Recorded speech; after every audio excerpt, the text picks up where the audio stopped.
Yeah.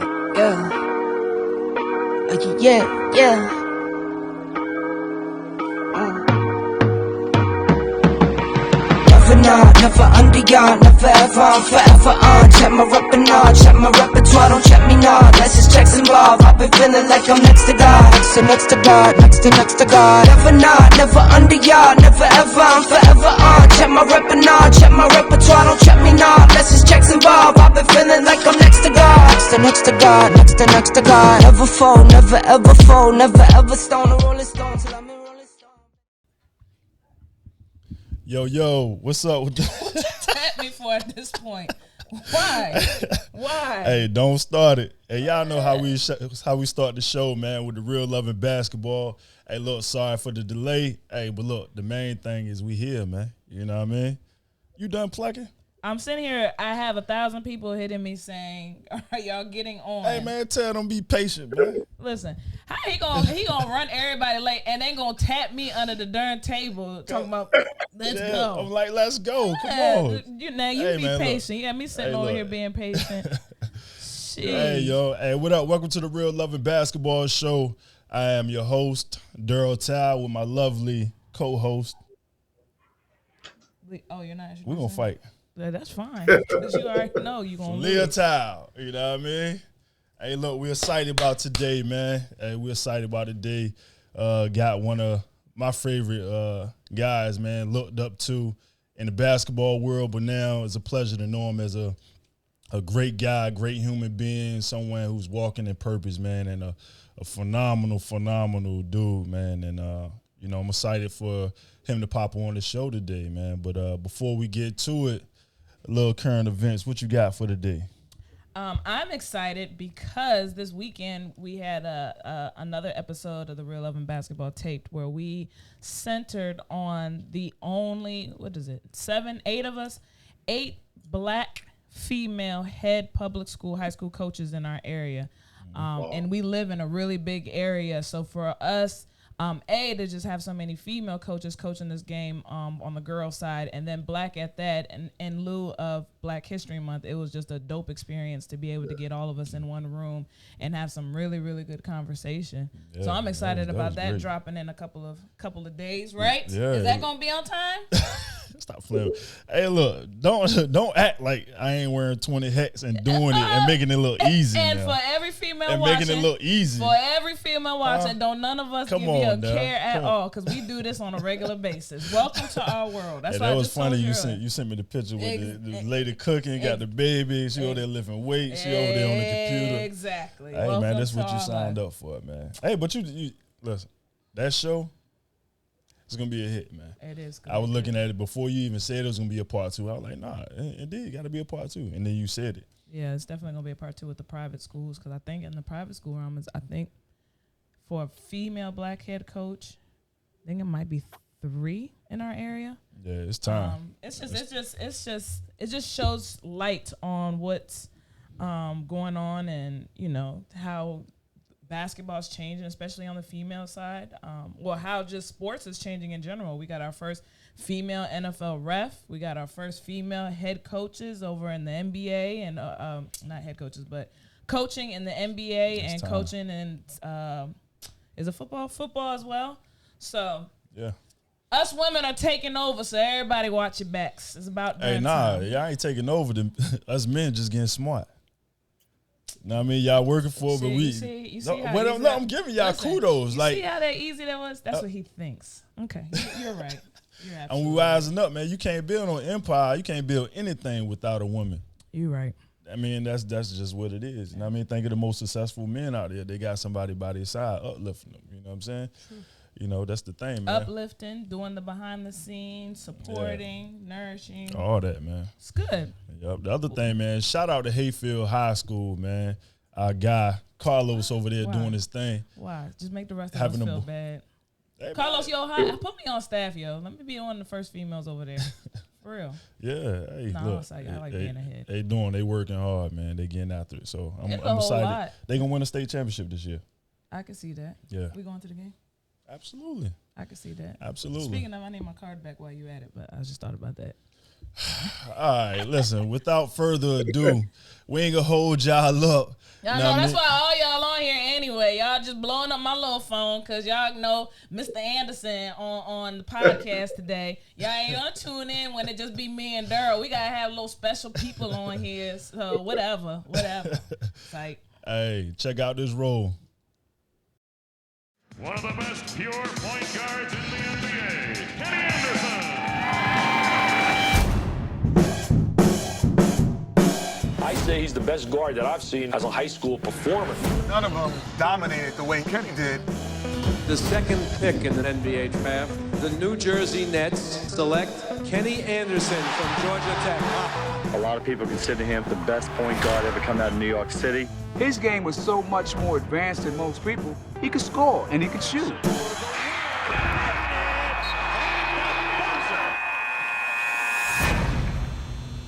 People find it really shockingly to believe that you're one of the greatest point guards in NBA history. I hope you know that.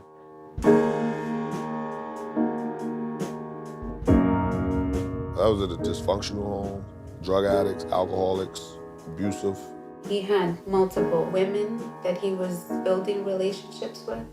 If he was in love with you, then he was like, oh, I want a baby with you. Kenny just had so many things going on with him, and I couldn't deal with it. He would have been a better basketball player had he not ever had a drinking problem. Bothers me every day, that DUI, because I did let those kids down. There's no shortcuts in life. It's gonna catch up to you. And I feel honored to come and speak to y'all.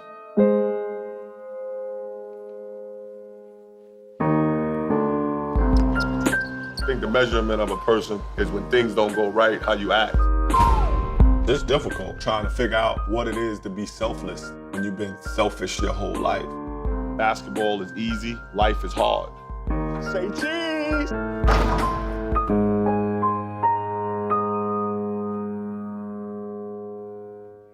Mr. Chibbs himself. Mr. Chibbs himself. Hey, man, when I first saw that, I was like, man, who is Mr. Chibbs? And then I went to do my research. Hey, man, it's that guy, NBA legend, NBA All-Star, but an even better person, Mr. Kenny Anderson. How you doing, brother? I'm doing well, man. I'm doing well talking to you guys. I'm here, I'm in the midst of the end of our season at Fisk University in Nashville. It's been a trying year, but a great year. Okay. It's a great year because of the COVID situation. COVID situation has been tough on everybody in the country. But we're getting through it, though. So before we get started, you got to tell everybody where Mr. Chibbs came from, because I'm sure some of our listeners is like, who is Mr. Chibbs? I thought we were talking to Kenny Anderson. Yeah, Mr. Chibbs. My mother named me Chibbs, Chibbs, when I was born. When the doctor brought me in the hospital, in the room, about 4 days old, whatever. She was eating. She said cheeks, and it came out Chibbs. So she wanted to name me Chibbs, but her boyfriend, who she was seeing, name was Kenneth. Kenneth Foreman, who took great care of me. He wasn't my father, but he took great care of me. And so she named me Kenneth, but the name Chibbs stuck with me. And my neighborhood in New York, and I didn't know Chibbs until, kindergarten, when I went and registered and we signed papers, and I was signing my name. I thought it was going to be Chibbs. She said, your name Kenneth, boy. I thought it was Chibbs. So it was just, it was just one of them things. Everybody called me Chibbs in Left Rack City, Queens, where I grew up at, and it stuck with me, and it just stuck. And when I went to high school and, junior high school, my name was Kenneth. Right. So right. I don't like Kenneth. I like Kenny. Kenny. You like Kenny. Yeah, Cool. So look, I don't like Kenny. You just mentioned Left Rack City. I heard about these courts. I heard about these courts. Is it a comparison between this and Rutgers? I mean, what happened on the courts? Rutgers was bigger. Everybody in the city went to Rutgers and played in the park. See, if you was from Left Rack, you grew up playing in the Left Rack Park. It was just an awesome park. That's where I played ball at. Sun up, sun down. I was out there. My mother had to come get me to come off the court. I would sit on the basketball, watch the older guys play. I just love playing basketball. So if you had to do a battle, if it was a battle between your courts and Rutgers back then, who's taking dubs? Rutgers, because everybody went to Rutgers. Only a select few played in Lufrak City. And then I had my tournament, Kenny Anderson Summer Classic. Right. I had like 60 teams. So then everybody from all the boroughs from New York played in my tournament. So it was awesome. It was awesome. Something I gave to my neighborhood, I gave back. I went in my pocket and did it all. We had 60 teams. It was awesome. I loved it. Yeah. That's dope. Definitely want to talk about how you pour into the community, how much impact you got, man, and how you take a pride in that. But before we get on that, man, who is Kenny Anderson? And I ask that because a lot of times, man, we try to figure out, like, through all our life, we're trying to know ourselves to our core. And a lot of times we don't know that, especially as men, until we get of age and we start to reflect, like, man, dang, this is who I really am. I don't care about nobody else's perception of me. Yeah, this is who I know who I am. So everybody in my family is gone, passed away. My wife, family is huge, take good care of me. But my mother, my father, my brother, I only have my two real sisters is living. So it's been tough these last few years, just losing everybody. But my main thing is to see these young men that I'm coaching, give them some perspective on life, and not just being a basketball. Basketball is easy, life is hard. I'm not into, if you're a great basketball player and you make something out of yourself with basketball, so be it. But I try to give my team all the things that I failed in life and to try to make them better with their lives, and they could get something out of it. So I always go into practice with a different set of things, different model they should lead by. How they carry themselves around campus, around off campus. What are you thinking about your future? You gotta have great education. Basketball is a tool, and we should understand that. We should use it wisely. So that's what I'm about. Basketball for me, I had to do it. I had to make it, and I made it. I went to Catholic school, Archbishop Malloy High School, one of the best high schools in the country. I had to for my mother. I don't know if I wouldn't have made basketball what I would have been doing. I don't know. Yeah. So our Archbishop, you had 2,600 points in your 4 years? Yeah. Ooh, that's so. Was anybody playing defense on you? I'm saying, like, 26. Yeah, they playing boxing ones. They was trying to do everything, holding me, everything.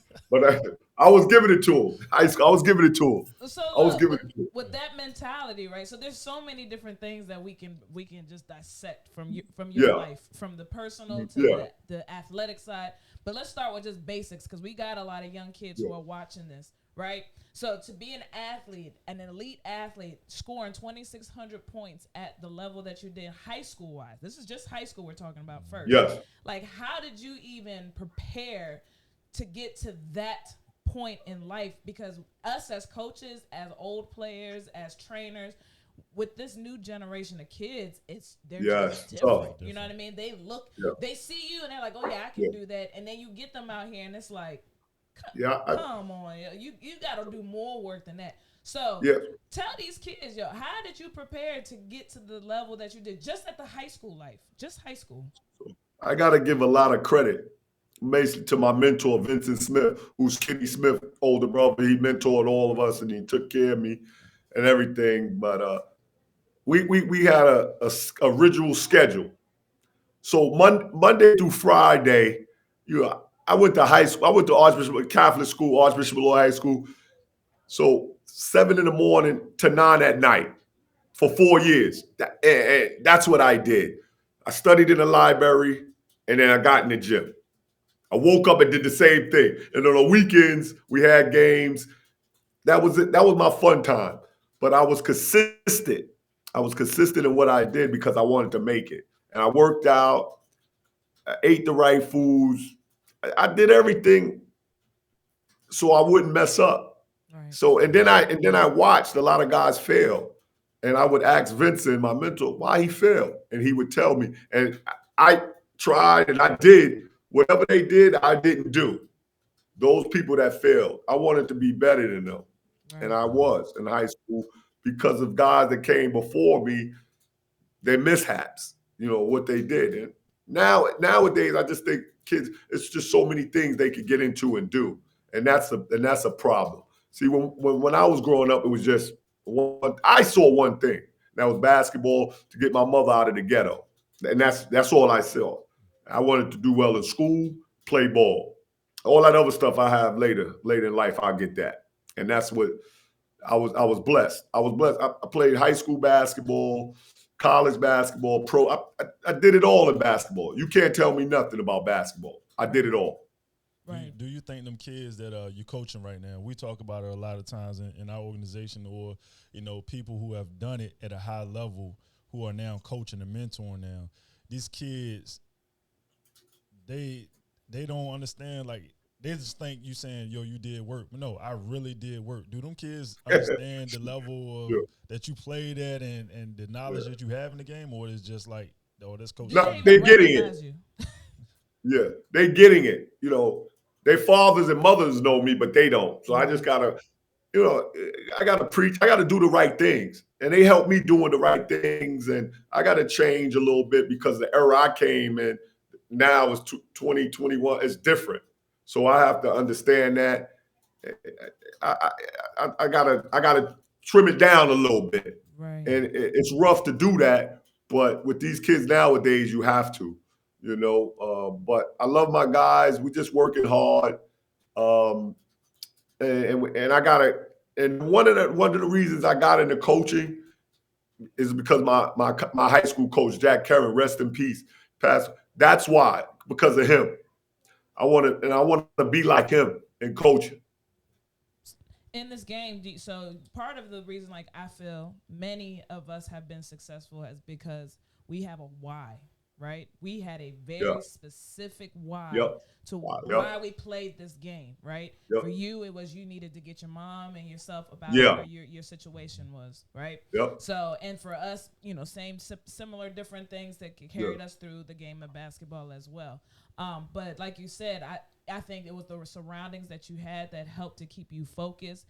But for me too was also the fact that, like, I feel like there was something internal in you that I feel is missing in many of our kids. Like, they just don't have that fight. They don't have that why. And like you said, it could just be because they're so susceptible to so many other things around them. That they don't, they're not able to see and do that. I mean, just even to get more detail, like, you are a well-rounded player, but your specialty was your ball handling. Like, that thing on the string. Right.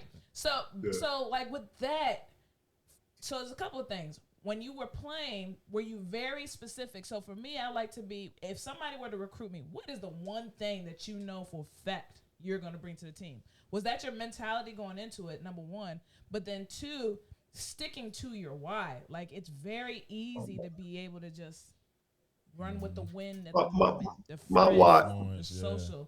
So with all that being said, like, so the first part is what got you to be so detailed, like so nice with your ball handling, even though you were a nice all-around player, but specifically, this is why people recruited you. You know what I'm saying?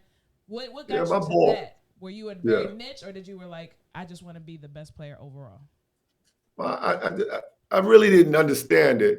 I just played ball. I worked out extremely hard with Vincent Smith, my mentor. And my ball handling, we used to do crazy ball handling drills. We work out tons. And then he would say, go play pickup now. We would work out for 2 hours, and then I use some of the things that we worked on, in the pickup games. And that's how I got better, with time. And I got it early. I played varsity as a freshman. And I remember, back then you wasn't doing that. I remember making the team and going home and just, I was like so excited. And, I didn't play the first quarter. I only played 3 quarters in high school. And my coach, Jack Curran, said, you're not going to start, period. You're not going to start. You're going to come off the bench. I didn't even care because I made the team. I was so excited. And we won the city championship that year. And I got MVP as a freshman coming off the bench. So it was my leadership. Yeah. And that's where I got it from. My coach Curran. It was more than just playing basketball, So, and I get emotional talking about the story because I'm looking at my whole career. That's where it started. Right. I was 15 years old, and I was a man in the city. Right. At 15. So you gotta. It was crazy. It was nuts. So what's your advice to kids trying to strive to get to that next level? Just it's always a why, but just work extremely hard. Whatever you do, and I always tell my team, don't front. If you got the work, put it in school, put it in on the court, and then do all your extra stuff when you got time. But if you're doing it basketball, school, you don't have the time. Right. If you really want to commit yourself to doing whatever you're doing in life, you'll do it. You'll do it well. But you got to commit yourself. You can't be 1 foot in, 1 foot out. It can't be like that. You're just not going to get it. There's too many young kids playing basketball nowadays. So what makes you special that team wants you on their ball club? What makes you special? And it don't have to be a 20-point scorer. It could be a defensive, rebound, leadership. You bring leadership to a team. It's more to just putting the ball in the basket. Right. And I know when somebody's passionate about something, man, cause it strikes, it hits a chord. So when you talk about that time, what puts you in this space of where you just like, man, you reflect and it hits you emotionally? What is that? I reflect on my whole life, but I gotta go back to when I all started in 9th grade, being at Archbishop Malloy High School started it. And they said a star was born. That it was born. I was born, See, I was a natural. That's what my high school coach used to call me. I was born to play basketball. And I worked on my game. Excuse me? Oh, sorry. I said, did your mom and dad hoop?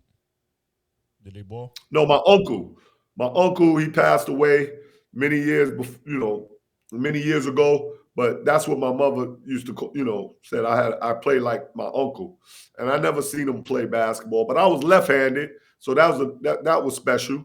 That's being a left-hand, left-hand player that can handle the ball, and But my main guy from New York was, I always talk about it if you follow me, my Instagram, Rod Strickland, Mark Jackson, Kenny Smith, Pearl Washington. Those are all the guys I learned from. They were for me.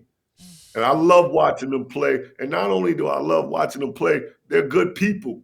They're good people to look up to. And that's what I did. And we had so many great point guards in New York. Boo Harvey, Kenny Patterson, Tiny Archibald was my guy. I played for him in the Boston Shootout. So many great point guards. It's awesome. So look, fast forward, because I can't really speak to the college career. College, I'm bad with colleges with everybody. But let's go to the league. We got into the league now, right? That experience, right? I see that you played for a couple of different teams. You start off at Brooklyn, right? Played for a couple of different teams, had a pretty successful NBA career. What was that like for you? Like, what was being in the league like? Is it everything that people aspire it to be, Or is it a lot more ruthless than many may think? It's a little both. If you got the right makeup, the right people in your corner, you'll go to the roof. You'll go to the sky with it. But a lot of people is there. You gotta separate certain people. You just got to. You gotta. It's a great lead, great life, but you're there to play basketball. So you gotta. I learned how to be a professional probably my 4th year in the league. How to be a professional or how to play basketball, and that's the difference. And you got to work. I played for the Boston Celtics, the New Jersey Nets, and the Portland Trail Blazers. That's the icing. That's about 10, 11 years of my career right there. And then I played 3-4 years just hanging on, just running around, coming off the bench, things like that. But the lead is a great lead, but you got to handle it differently. It's about, first of all, it's about making money, for your family. But then why are you there? To play basketball. Right. And that's where the athletes get better. You got to get better with your workouts, and you got to be focused, man. You got to be focused. The league is different. Got to. Man. It's a lot different now. A lot different. You see, is there any current players you see that reminds them or remind you of yourself? Anybody currently? But the handles, I watch the handles. Kyrie Irving, I love his game. Steph Curry, the shooting. I played with Dale Curry, his father, at Charlotte. So, and I remember him when he was small. You could tell. But the big thing about Steph Curry, his work ethic is sick. His work ethic is sick.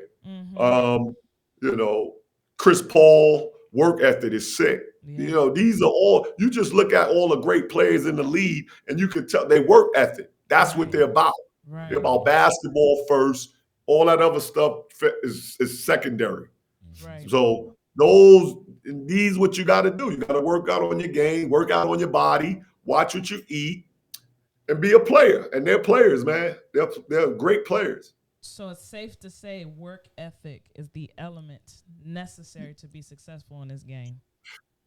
Yeah, work ethic is successful in everything you do in life. Listen. Your game, everything you do, the work ethic, you got to put it in. Right. Your marriage, you got the work ethic. I got to figure out what she likes. My wife, we've been married for 15 years. And it's ups and downs, but that's my rock. That's my rock. My wife is a blessing. And I got to figure it out. When things ain't right, I'll figure it out. Sit down, let's talk, let's get this going. And that's what we've been able to do, for so many years. And we make it work. So in anything in life, you gotta just take the time, put the time in, see what's going on, and go for it. Right. But the work ethic is big, man, in anything you do. Right. I think that's just a missing element with these kids. Yes. They do not realize how hard it is. Life in general. So with that, the mentality. So we all hit adversities, and you still need to use the same work ethic. So tell us some adversities you've had to overcome and how you strive through these adversities through the work ethic that you gained since you were a kid. Like, how did those two end up really helping you out to be successful and to become the person you are today? So I was thinking about my junior year, I was the best player in the country. High school, best player in the country. Everything's going well for me. That you saw on the outside, but I got evicted out of my apartment. Me and my mother, we got evicted. So I stayed with my cousin, and my mother used to come every morning to see me. She lived somewhere else. She used to come every morning. So that's one thing I think about when getting evicted. It was just crazy, Right. And it was crazy because I was the best player. My junior year was one of my best years, but I ain't had nowhere to live. Right. This is life. Right. Then getting a DUI. You getting a DUI when I'm coaching high school. So those are things. you realize you say, I can't be doing this. Right. And it's not so much about the DUI, it's about what I was coaching high school kids. They can't see that. You just can't reach out to them and tell them, and you got to be truthful. Yes. So, that's one of the things. And then, recently, and God, I had a stroke, I almost died. So, I had a stroke. My dog, Caleb, who I love dearly, he saved me because he went to my daughter's room. I fell, one eye was blind and one eye I fell back, and I was just laid out on the floor. He went to my daughter's room, scratched her door, got her out the room. She called the ambulance. They came, boom. And I stayed in the hospital for like a month and a half. I was in the hospital. So that's life, man. It's life. It's scary. It's scary, but that's life. So I had so many things in my life that helped me. And I'm just here to tell the kids I'm coaching the truth. And that's one thing I tell all don't lie. Let's be honest with each other. You want this, you get it. If not, just be honest. And a lot of kids is used to everything is sugar-coated. I'm not going to sugarcoat nothing. Be honest with you. And that's how you should be. And that's how my mother raised me. She was honest. So look, that honesty is so necessary, especially I feel as a black man, right? Yeah. Because our society, our culture likes to, like you said, sugarcoat everything. We hide everything. Yeah. We don't tell truths. Yep. We look good on the outside because we got to be Yep. strong and we got to be this, that, and the third. So that point that you were at back, when you were coaching and you caught the DUI, tell me where were you then? Where was your mind? What was happening? Because I think that storyline is really important because somebody needs to hear it. Somebody who's listening needs to hear the depths of what you went through and how you survived it. Because like I said, the fact that you're still here lets me know that God still has purpose for what you're supposed to do, right? For sure. So you went through this part of life. What happened? What was going on? And share your testimony so that somebody needs to hear. I feel like somebody needs to hear what your story is. Yeah, with the DUI, I was coaching high school, but I really wasn't all in. I was in, but I wasn't. I still was living a fast life, And when I got the DUI, boom. Not the DUI, but I had to stop drinking as much as I was drinking. First of all and foremost. And when I got it, boom, it stuck on me. It caught me. I had to go to classes. I did a lot of things. So I started realizing, I got to stop this. This is not the right thing to do if I want to give back and help young men. I got to be honest. So that's the one thing that it really helped me. It helped me.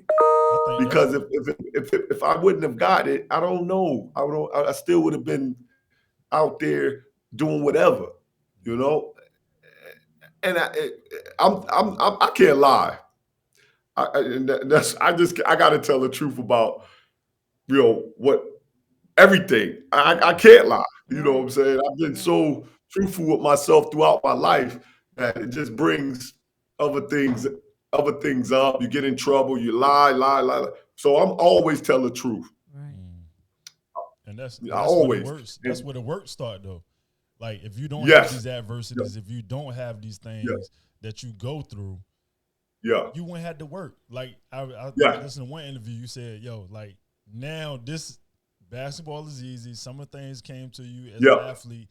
Now you really have to work in these things, and these adversities, it's gonna force you. God is forcing you to sit down and think like, man, this is uncomfortable. I don't want to go to these classes. Oh, man, I'm going to this star. Now I got to go in front of these people who going to look at me a certain way. These are these uncomfortable situations where God is placing you to make you a better man. He's pruning you. Yeah, he's pruning you. Would it be anything that you would change? No. I will tell you, I live my life. I love my 8 kids. I got 8 kids, 5 girls, 3 boys, 4 different mothers. I had to live it. I had to go through it. Had to. Everything I've been through, I had to. I had to. And I'm 51. You know, I'm hoping. I'm getting it now. I'm getting it now. Never too late. Hey, look, bro. Never too late. Never. You know what I mean? I love all my kids, and I'm trying to make it better for them. And you know, I just gotta keep going, keep learning, and I'm learning every day. I'm learning how to be a better coach. I can play the game. I played the game. I'm one of the best. I played the game, but coaching is big, and that's what I'm learning. Trust and I am with you. And I love it. I love coaching. Yeah, I love coaching. I gotta get better.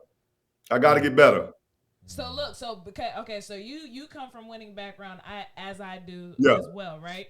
And now we're put into situations. So my high school has we just gonna leave it at it's just tough over at my high school. Yeah. From my understanding, Fisk is the same way, right?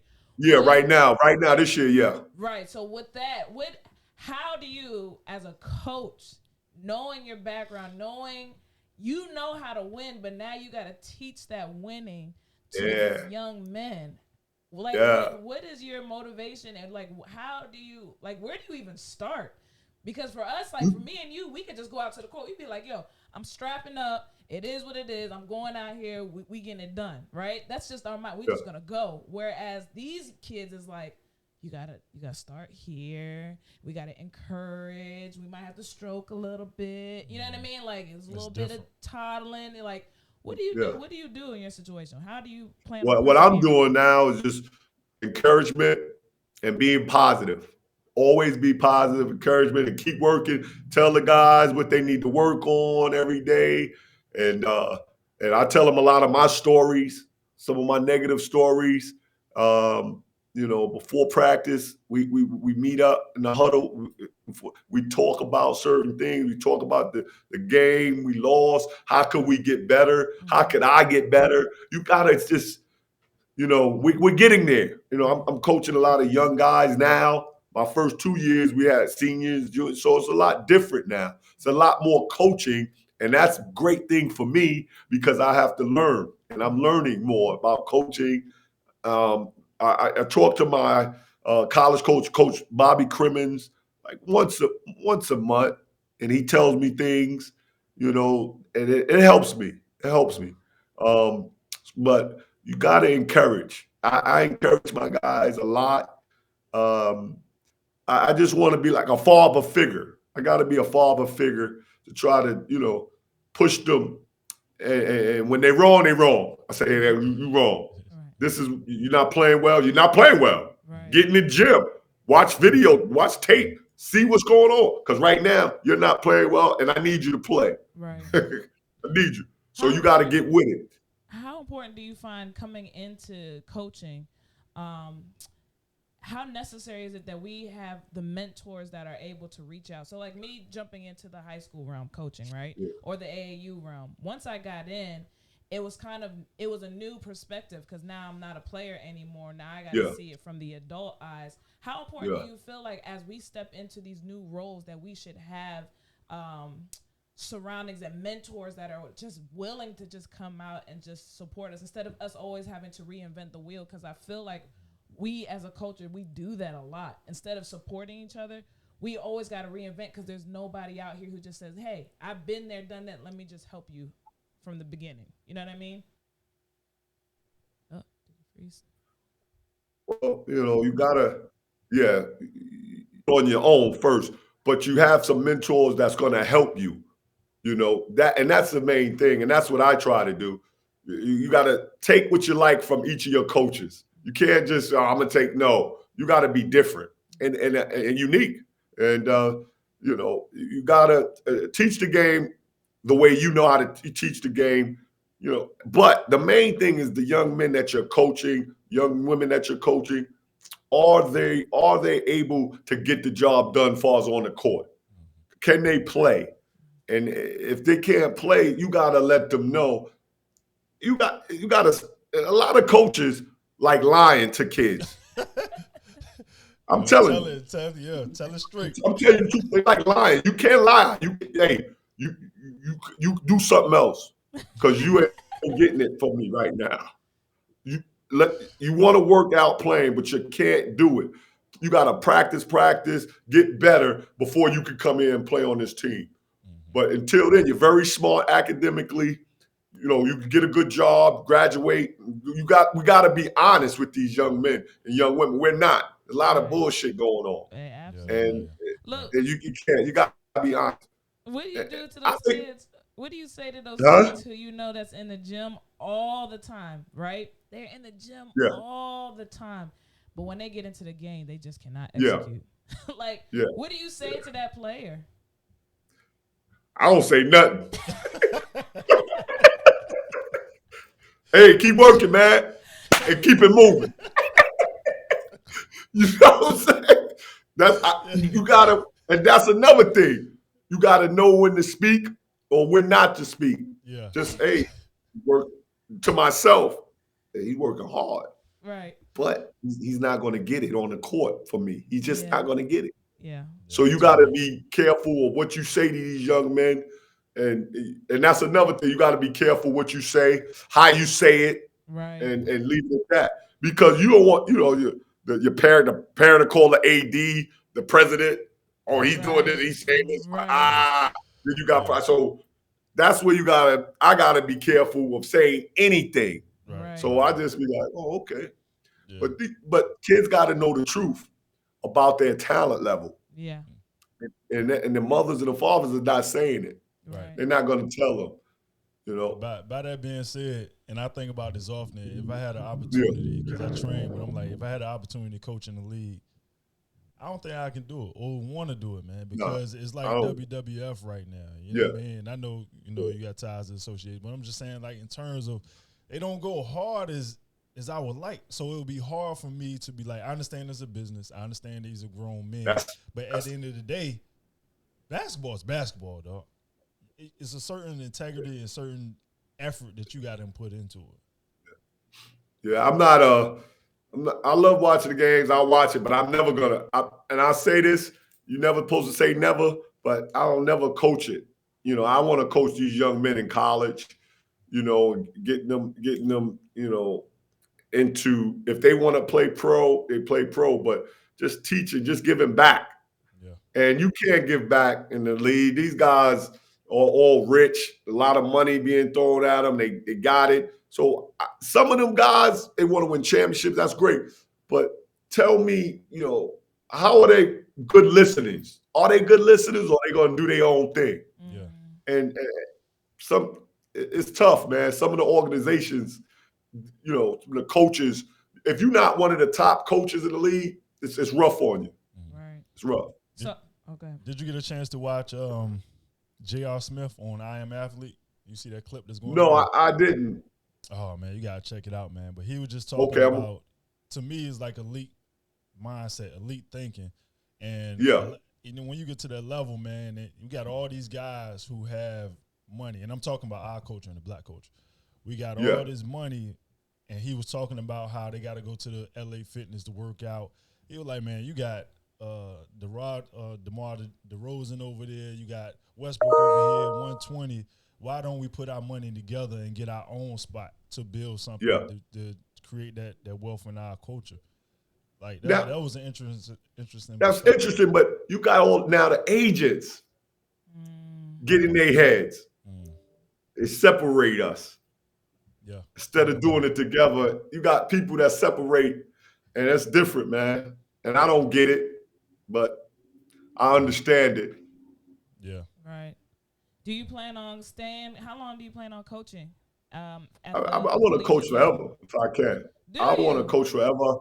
Hopefully, I'll be here for forever. My daughter's a junior here at Fisk. She loves it. I love it. Oh, really? I just want to try. I'm gonna do it in time. Just build this program. I want to build it. Yeah. And I don't want to leave. I'm hoping not to get fired before I can build this program the way that a basketball program should be ran. And I want to get some good players in here that understand that it's more than basketball. It's about life. It's about, raising in the future, if you got kids, raising your kids, your family, and enjoying yourself, enjoying the game of basketball. It's a tool. It's a tool, and you got to learn how to work it. You got to learn how to work it. And if you learn how to work it, it'll work for you. It'll work for you. Man, we got people on here. They got kids for you. Got a couple of coaches on here that's shouting out their kids for you to come check them out. Yeah, definitely, man. Definitely. You definitely just give me the info. I'm gonna come down there and check y'all out. Yeah. I need bigs. We need bigs. 6'8", 6'8" and better. 6'6", 6'8". I need a forward, a center. Courtney, you got. So one of our coaches, he got some dogs on his high school squad. Okay. But No. This is it. He got some dogs. He got some dogs on the court, but all they good kids, and could they read and write? Could they do the schoolwork? Oh yeah. Oh, Courtney Courtney don't play with his kids. Courtney, he's a 7'5" guy like myself, man. So 7'5", Virginia. Yeah, he can make sure they right. We MD. Yeah, that's great, man. So no, that's good. No, that's dope. I think that's inspiring for coaches that you want to stay, locked in for as long as you can for forever. Essentially, I mean. Being a coach, I've been in it for a nice little minute now, and it can take a toll on you, especially when you're in a program where you have to rebuild. You know what I mean?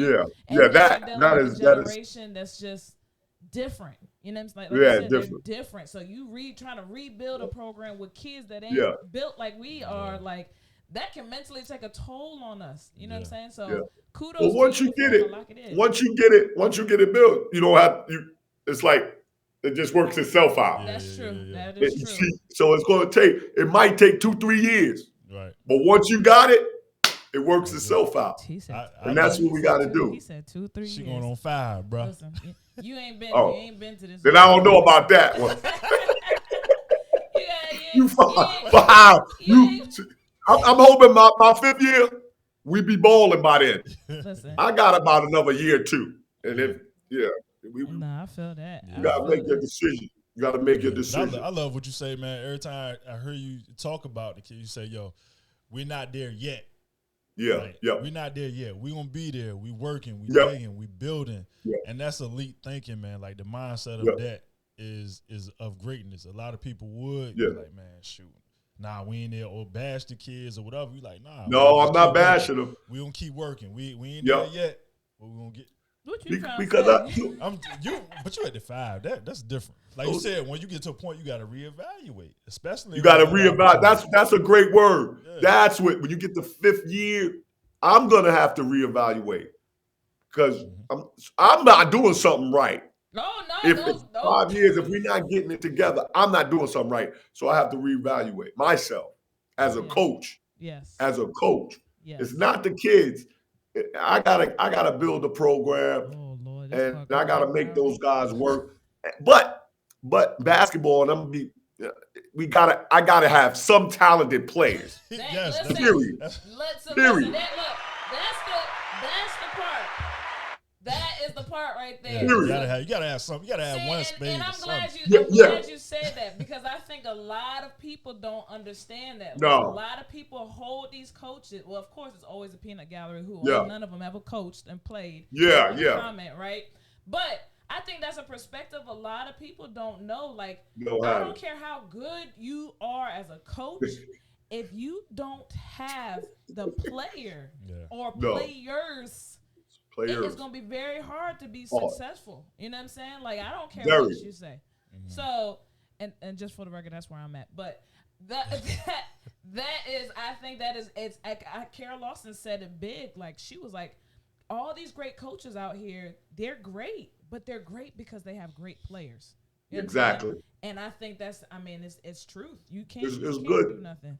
It's good to grow. Just great players. You got to have some players that play their role really well. You can have 3 stars.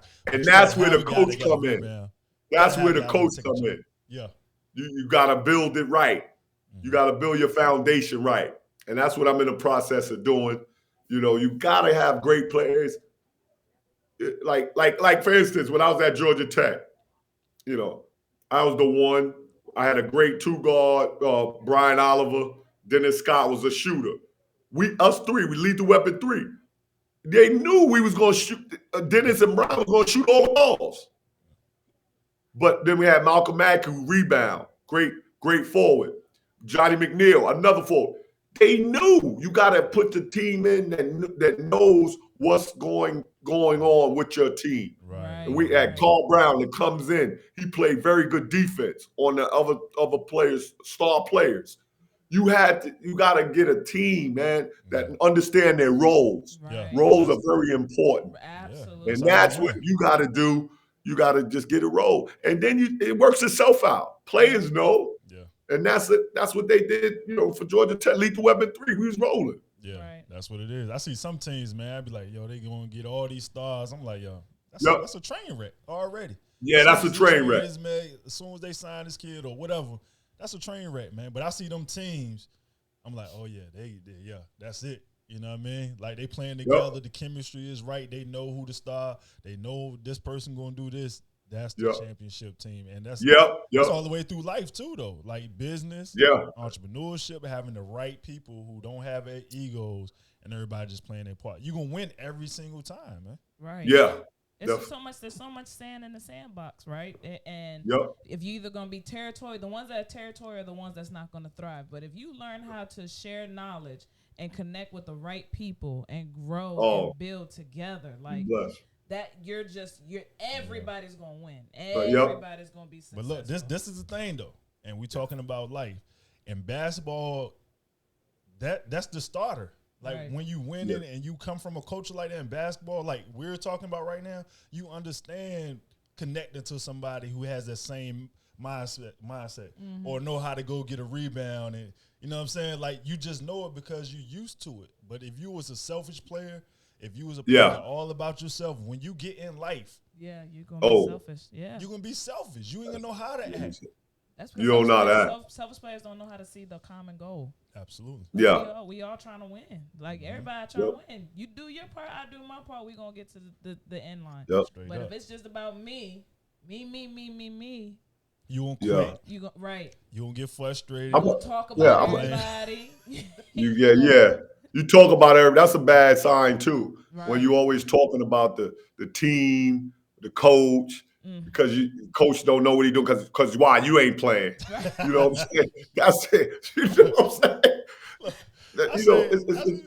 These kids been like, man, it's the coach. Yeah. Yo, you got to put the coach in a position where you undeniable. What you mean? Right. If you was hooping, coach he fault. can't sit I ain't out there. Right. I ain't out there playing. How's it my fault? Right. So it's crazy, with that man. mentality, so how do you y'all too, y'all gotta give me y'all sizes. I'm gonna get y'all some fist gear. You got your socks coming, man. Yeah, I appreciate fist it, man. socks coming, man. Y'all gotta give me your sizes so I can give you a t-shirt. T-shirts, hoodies, hook y'all up. Hey, and I can't be wearing all that Virginia stuff. Virginia, all that. Gotta come Nashville. we on deck, we got some good players for you too. We got some players we'll send out your way too for you to check out. Yeah, definitely. Now I just need one or two bigs. One or two bigs. Gotcha, bro. Bigs being 6'6" and above, right? That's what. And that's a hard case. That's hard, but I'm out there this year, this summer. I'm everywhere. I gotta get it. I gotta find them. Yeah, and look, one thing about us, man, like we got to network and deal with the youth, and we all about alignment, man, for real. Like we don't want to just send our kids anywhere. We want to send our kids where they gonna get coached. Send them to me, man. Nashville, Fish University, biggest one of the small, but it's big HBCU. That's what we got to do, man. Yeah. Give me some love. Yeah, give me some love. We got you. We got you. Yep. All right. So as we wrap up, what's the one thing you want everybody to take away from Kenny Chibbs Anderson today? It's my logo. It's the logo on my documentary. Life is easy. Basketball. Life is easy. Basketball is easy. Life is hard. Yes. Yeah. Basketball is easy, man. Life is hard. Get with it. Man, understand it. That's a simple Understand. That's a simple. Yep. But it's so powerful, man. Yep. Like, for real. We got to get with it. Everybody. Yeah. We appreciate it, man. Go check out Mr. Chibbs. The documentary is on Amazon Prime right now, man. Y'all can hit us up for more details, man, or hit up the man himself. All right, we'll have the link down below. Make sure you follow us at The Real Love and Basketball. Yep. At Coach Lee _, at D.Tao, at Kenny. What's your Instagram? Kenny Anderson 7357 at 57. Yes, sir. There you go. That's where I grew up, Left Rack City, 57 Ave. So I said, Hey, man, you're gonna have to take us out there one day, man. We'd love. oh yeah, we come out there, man. Now it's different. Yeah. Way different. Gotcha. Yeah. All right. Well, we appreciate y'all. Thank y'all for tuning in. We'll see y'all next week on The Real Love and Basketball. Yes, sir. Hey, hang on right quick, bro. Yeah. All right.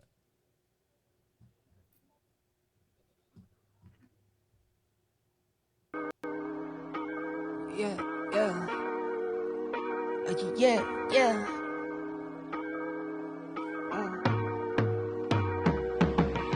Never not, never under y'all, never ever, I'm forever on. Check my repertoire, check my repertoire, don't check me now. That's just checks involved. I've been feeling like I'm next to God, next to God, next to God. Never not, never under y'all, never ever, I'm forever on. Check my repertoire, don't check me now. That's just checks involved. I've been feeling like I'm next to God, next to God, next to God. Never fold, never ever fold, never ever stone a rolling stone till I'm in rolling stone.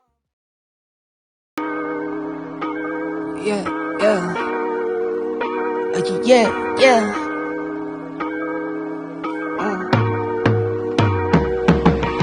Never not, never under y'all, never ever, I'm forever on. Check my repertoire, don't check me now. That's just checks involved. I've been feeling like I'm next to God, next to God, next to God. Never not, never under y'all, never ever, I'm forever on. Check my repertoire, don't check me now. That's just checks involved. I've been feeling like I'm next to God, next to God, next to God. Never fold, never ever fold, never ever stop.